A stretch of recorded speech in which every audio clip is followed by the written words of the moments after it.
매일 성경 큐티 4월 26일 수요일 레위인의 기업 민수기 18장 21절에서 32절입니다. 내가 이스라엘의 11조를 레위 자손에게 기업으로 다 주어서 그들이 하는 일 곧 회막에서 하는 일을 감나니 이후로는 이스라엘 자손이 회막에 가까이 하지 말 것이라 죄값으로 죽을까 하노라. 그러나 레위인은 회막에서 봉사하며 자기들의 죄를 담당할 것이요 이스라엘 자손 중에는 기업이 없을 것이니 이는 너희 대대의 영원한 율례라. 이스라엘 자손이 여호와께 거제로 드리는 11조를 레위인에게 기업으로 주었으므로 내가 그들에 대하여 말하기를 이스라엘 자손 중에 기업이 없을 것이라 하였노라. 여호와께서 모세에게 말씀하여 이르시되 너는 레위인에게 말하여 그에게 이르라. 내가 이스라엘 자손에게 받아 너희에게 기업으로 준 11조를 너희가 그들에게서 받을 때에 그 11조의 11조를 거제로 여호와께 드릴 것이라.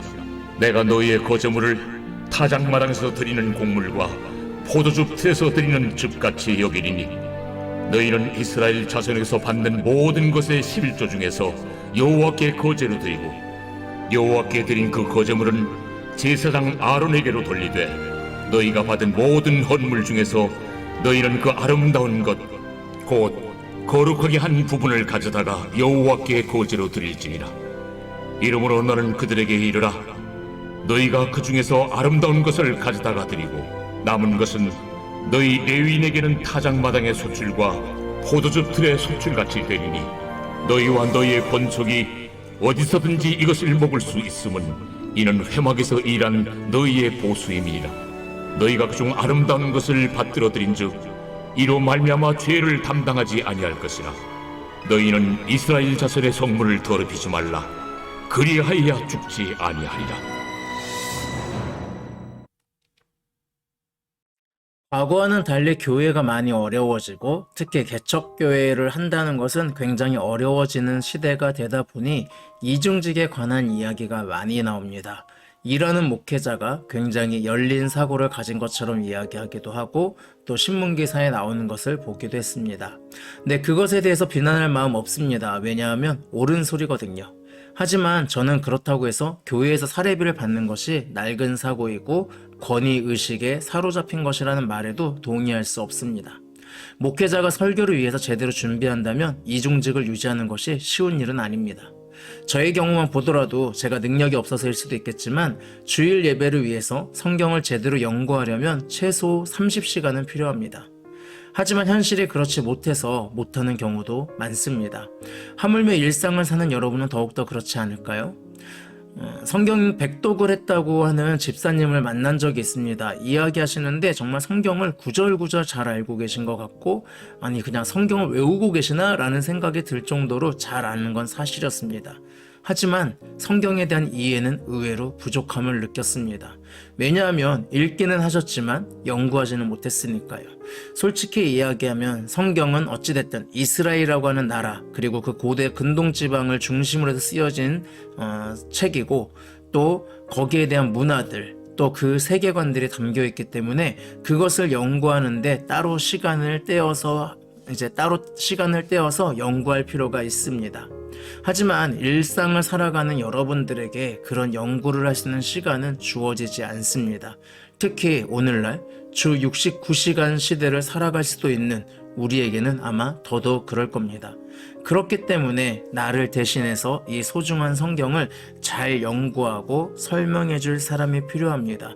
그래서 교회에 사역자들이 있는 거거든요.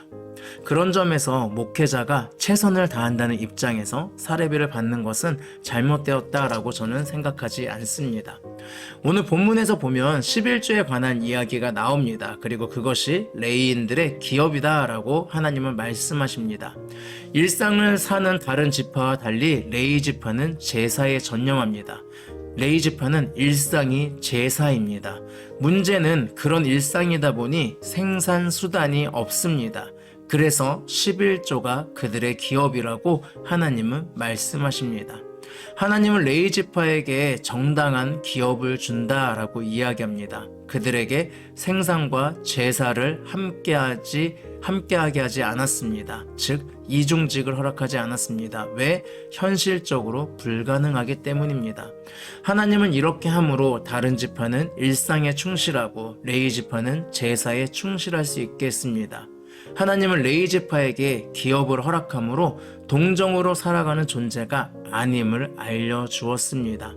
사실 다른 지파들은 교만함으로 갈 수 있었습니다. 레위 지파를 향해서 우리가 아니면 너희는 먹고 살 수 있는 존재가 아니잖아 라고 여길 수 있었습니다. 반대로 레위 지파는 다른 지파가 주는 11조로 먹고 살기에 다른 지파가 우리를 동정하지 않으면 살아갈 수 없는 존재야 라고 여길 수도 있었습니다. 하지만 하나님은 오늘 이것을 기업이다, 선물이다 라고 표현해 주셨기 때문에 동정이 아님을 보여주셨습니다. 오히려 서로가 자신의 위치에서 일상을 충실할 수 있고 서로를 존중할 수 있게 해준 것이 바로 이 11조입니다. 죄의 문제를 해결할 수 없는 자신들이 하나님과 만남을 가질 수 있는 길을 위해서 24시간 언제나 레위 지파가 준비하고 있습니다. 자신들은 11조를 통해서 그리고 제물들을 통해서 제사를 드림을 통해서 죄의 문제를 해결하고 하나님께 나아갈 수 있게 되었습니다. 반대로 생산수단이 없는 이 레위 지파는 자신들이 먹고 사는 문제로 고민하지 않도록 다른 지파를 통해서 기업을 얻음으로 당당하게 살아갈 수 있었습니다. 어떤 면은 11조라고 하는 것은 받는 사람이나 주는 사람이나 서로에게 당당할 수 있게 하는 그런 부분들을 이야기하고 있습니다. 하나님은 모두가 자신의 위치에서 충실하고 기업을 허락함으로 당당하게 살아갈 수 있는 길을 열었습니다. 예전에 어떤 장로님이 교회가 좀 작은 규모였는데 그러다 보니 자신의 헌금으로 목회자가 먹고 사는 거라고 하면서 비서 취급하는 것을 본 적이 있습니다. 목사님 전화해가지고 자기 목욕탕 가야 되니까 운전해라 그렇게 이야기하고 데리러 와라, 그런 다음에 나 사우나 하는 동안 저기서 커피 마시는지 하시라, 이런 식으로 하는 걸 본 적이 있습니다. 전 이것이 결코 옳아 보이지 않았습니다. 본인이 주는 헌금으로 월급 받고 있지 않느냐 라는 식으로 이야기하는 건 이런 11조의 개념을 온전히 모르기 때문이 아닐까라는 생각을 합니다. 반대로 목회자가 무슨 하나님이 세운 신의 대리자인 마냥 주의 종이니까 주의 종을 대접하지 않으면 저주받을 것이다 라고 이야기하며 거들먹거리는 목회자의 모습도 정상은 아닌 것 같습니다. 하나님은 서로가 자신의 위치에서 최선을 다하기를 바라고 있습니다. 내가 아니면 네가 어떻게 라는 마음이 아니라 너 덕분에 내가 라는 마음으로 살아간다면 그런 부분들이 없지 않을까라는 생각을 해봅니다. 11조는 하나님이 우리를 책임져 주신다고는 약속이기도 하고 또 내가 하지 못하는 것을 다른 사람 해주기에 그것에 대한 고마움을 표현하는 작은 수단이다 라고 해석할 수도 있을 것 같습니다. 물론 11조에 대한 해석은 여러 가지 할 수 있는데요, 오늘 본문에서는 그런 부분들을 한번 생각해 보았습니다. 하나님은 오늘도 우리를 책임져 주실 것이고 각자의 위치에서 자신의 맡은 일들에 최선을 다할 수 있도록 기틀을 마련해 주시는 분입니다. 그렇게 살아감을 통해서 동정받는다고 생각하지도 마시고 동정한다고 생각하지도 마시고 우리 함께 일상을 충실하게 살아가는 그런 저와 여러분이 되기를 바라겠습니다. 기도하겠습니다. 사랑의 하나님 감사드립니다. 11조를 통해서 한번 잠시 생각해 봤습니다.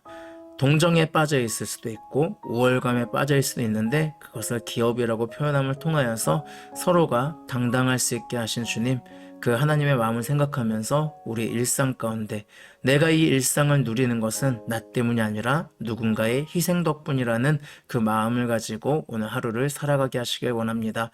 우리가 하나님 앞에 나아갈 수 있는 그 길을 열어주신 예수님의 이름으로 기도합니다. 아멘. 오늘도 말씀으로 하나님과 동행하는 행복한 하루 되길 바랍니다. 샬롬.